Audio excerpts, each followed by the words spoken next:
First, I'm going to be very happy to see that we will be celebrating the educational success of our graduates shortly in the next couple of weeks.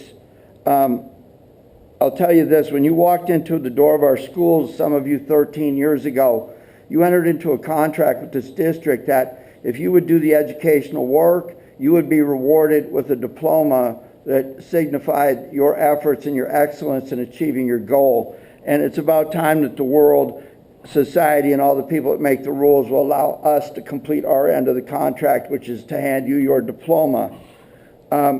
This board has been through some changes over the last few years since I've been here, and we rotate out of the presidential seat. There is no mono presidency. Everyone will take their turn in an order, and I think that's healthy. I think everybody brings something to the table that's different, just as each one of you graduates takes something out into the world that will be different. My turn to sit in the president's chair was 2020. I am extremely excited to see the faces of those kids that I missed on the stage last year. It's a year late, but I'm going to be happy to see you all. You're all adults just like us now. You're not kids anymore. You're not in school, and you've done the work, and I'm going to be happy to see you and find out what exciting things you've done in enduring the world. I think you guys have been handed something that nobody has ever handed before. I'll have some comments when it's time.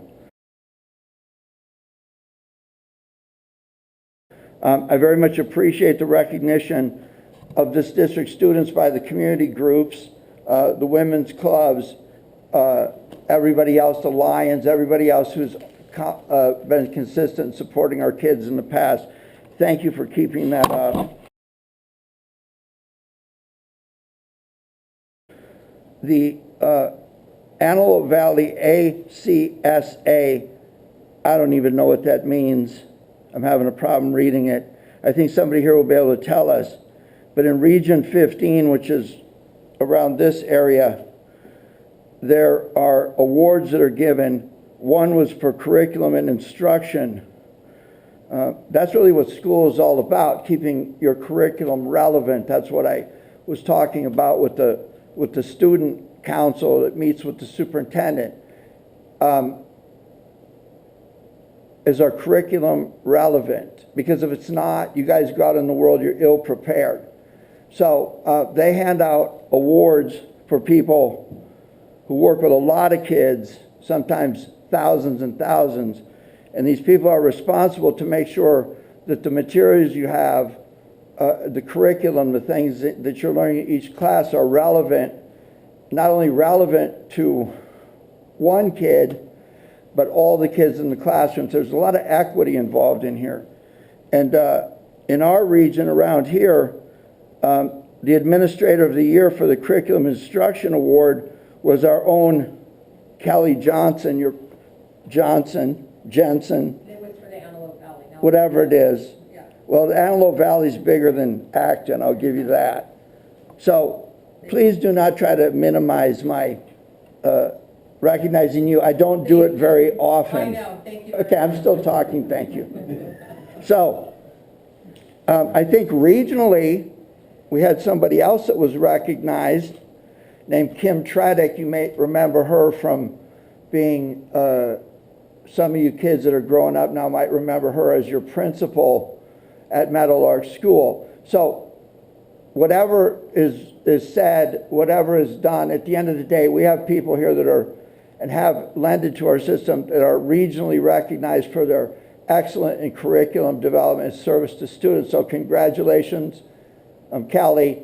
Next time you see her, say something nice to her, and I will take credit for it. Mr. Wadsworth.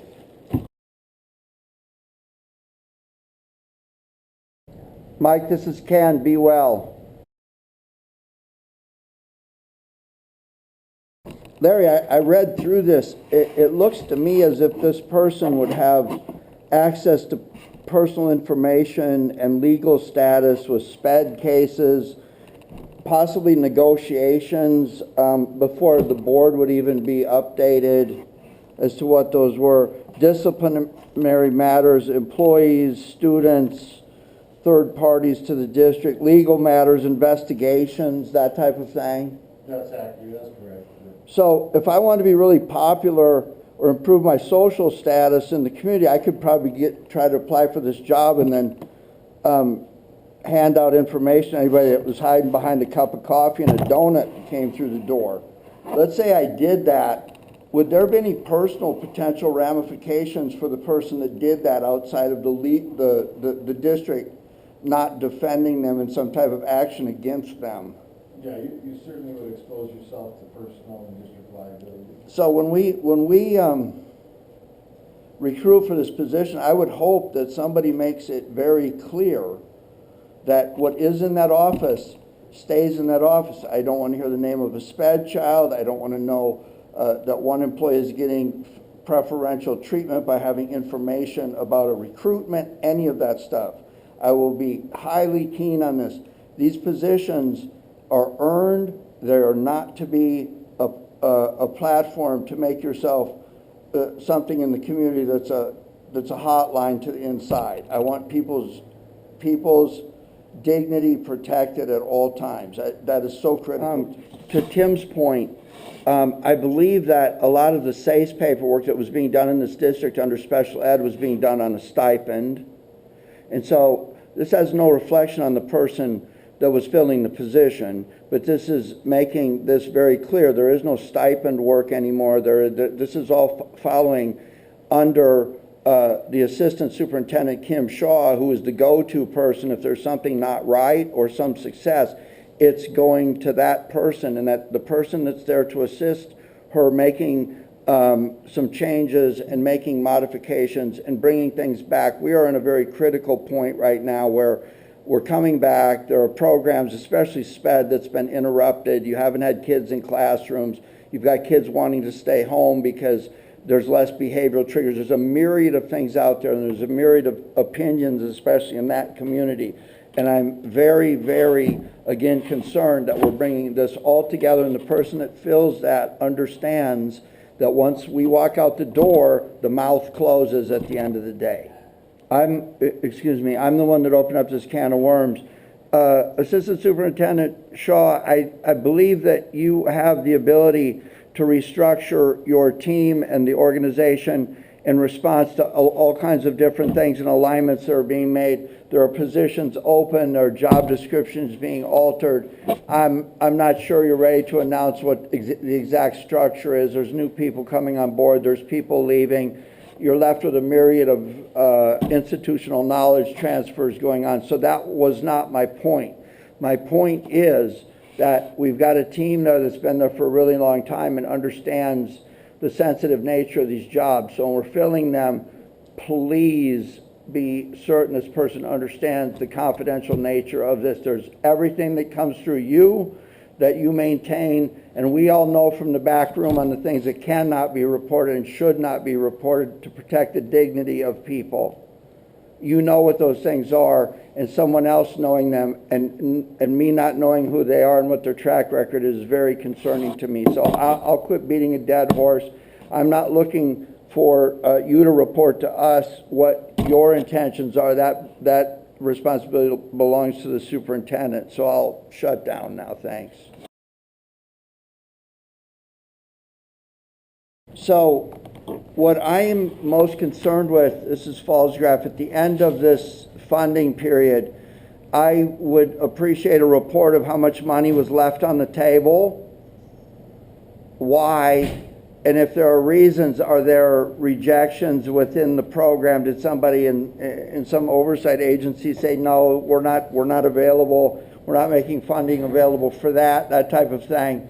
And for the district to kind of be diligent. I don't want to leave a bunch of money, this money laying on the table because we're not progressive. I would agree that the TOSA program takes some seasoned teachers out of the classroom and gives them a broader look at some innovations that are going to be necessary, not only to bring our kids back, to retain our market in the future.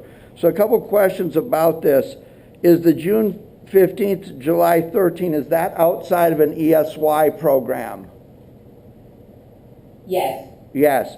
So there's no requirement for an IEP or a 504 plan to participate in this. Correct. There is no requirement that you are only, this program is available to you only because your grades are declining or that you are failing one or more classes. Correct. So anyone can participate. Correct. I would appreciate it very much if you would, as is legal and appropriate, reach out to our athletic director and make sure that people who have eligibility problems in the sports programs know of this, and that there's every effort made to make sure that they know that that information is available. The teachers that are teaching this class, are they going to be subject matter experts, or is this going to be just, we throw kids in a room and give them a math book and pray? I guess the point is, I'm hoping that if there's a math class, that there's somebody there that did pass math at some point, even if it's in first grade. I would agree. I appreciate it when you laugh at me. I wish more people would do, because that's what they do behind my back. I think that this administration is to be commended for all the work that we've done to finally make something happen. Because I remember like 4 years ago, the entire focus was on a welding truck that never showed up. So good, good. I'm happy about this, very happy. It's meaningful and measurable.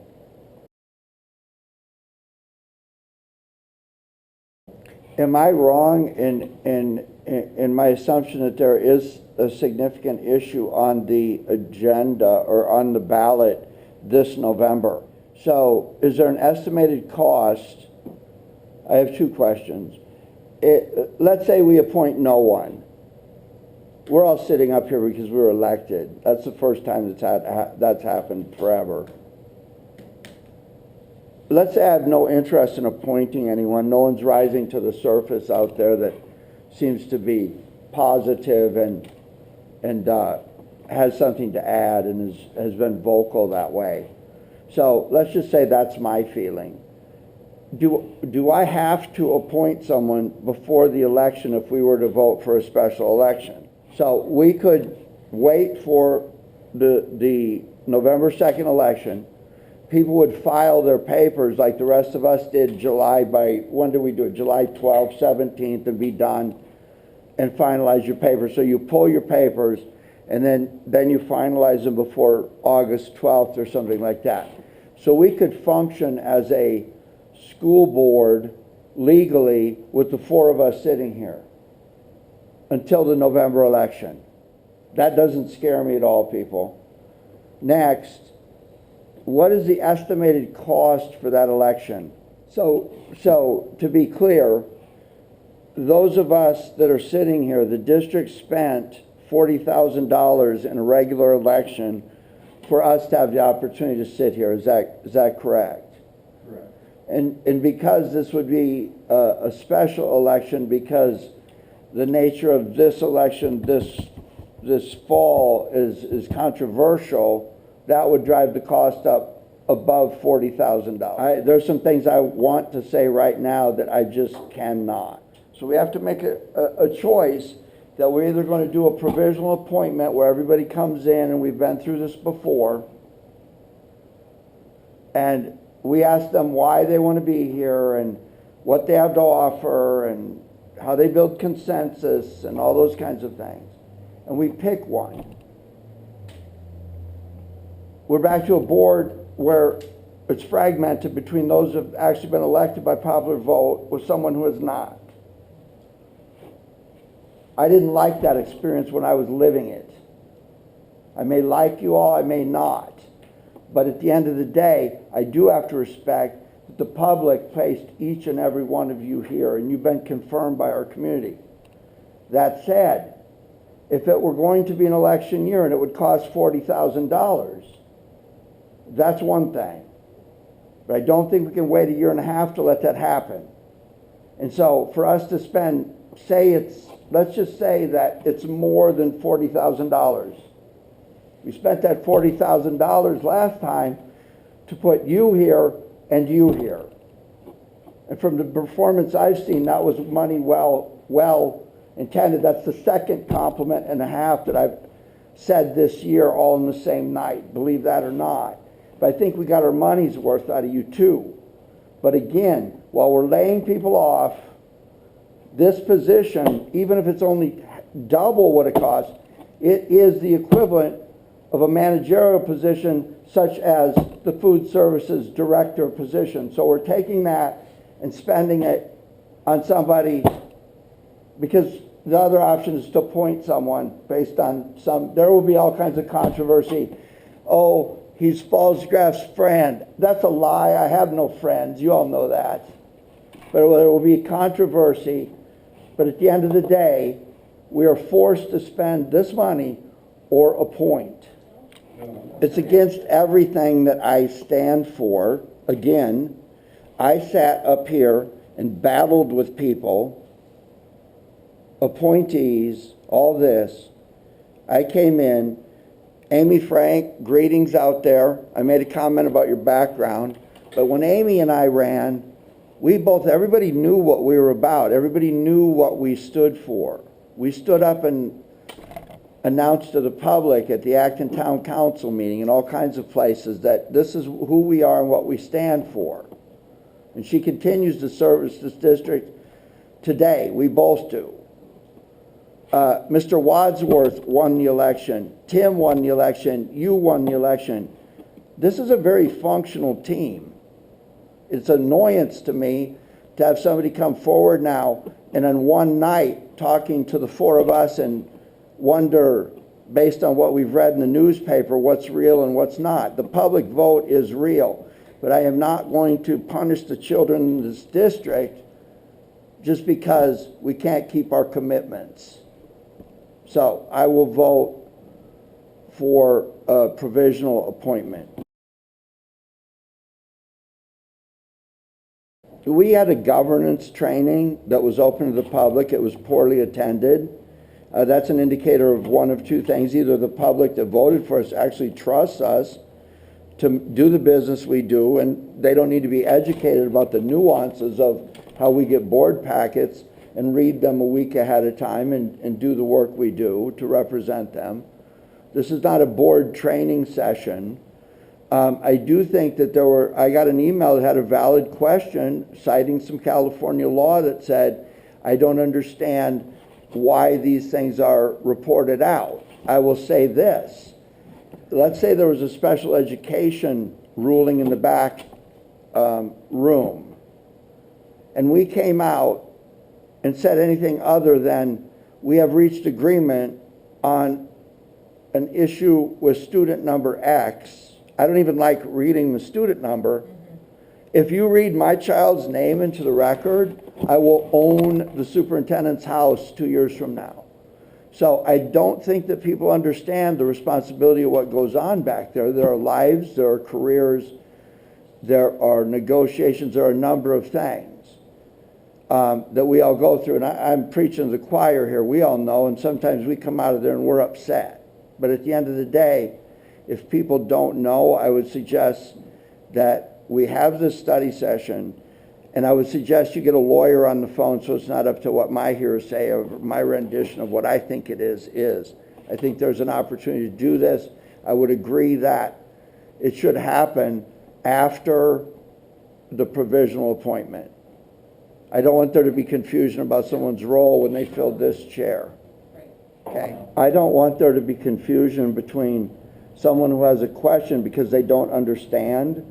I spent 5 years out in the audience before I ran for board, so I had the most rudimentary understanding of what happened in closed session. I've said this in videos on the internet. I did one called What Makes a Good Board Member, and it talks about how your perceptions can be and your campaign promises can be shot out the window over an issue back there that's very difficult, and sometimes they're perturbing. My suggestion would be this: don't confuse questions from people who just don't know or have an interest in the process with somebody setting up a political campaign ahead of time. Don't confuse those two. And when we do have this session, I would hope that the handouts that were provided at the governance session would be made available to any attendee or anyone who would have wanted to attend. by posting that information on the district website. So there's a resource that's called How Your Board Works, Open Session, Closed Session would be my suggestion. Sorry to take so much time. The consistency of the board has changed recently. We spend a lot of time wondering, and this is your background, Tim, and I talk about SPED and you talk about whatever you talk about. But I come from a system that employs liaisons in which 2 board members have a monthly meeting or whatever is critical to staff. The superintendent is the key person. We don't dip down past the superintendent. It's not our role as board members to be influencing what's going on school sites. But in the past, I've asked for a liaison, and that liaison meets with somebody regularly. There could be a number of liaisons, but the sports liaison is a good thing because a lot of requests for support, a lot of issues that come forward can be addressed by 2 board members. The business comes back to the board. We ask, do we have the support of the sports program liaison in this matter? Yes, we do. It speeds up process, and it gives staff that are serious about what they do and are facing challenges an ability to have direct access and collaborate to work together and move this process ahead instead of talking about it incessantly, board meeting after board meeting. So you can expect that when we open this up, I will make that suggestion. I will continue to make that suggestion until the day I die. And to clarify, that is not something that's publicized. These are candidate interviews and a series of them until hopefully at the end of the day we're starting to get close. Can I be psychic and suggest there will be nothing to report?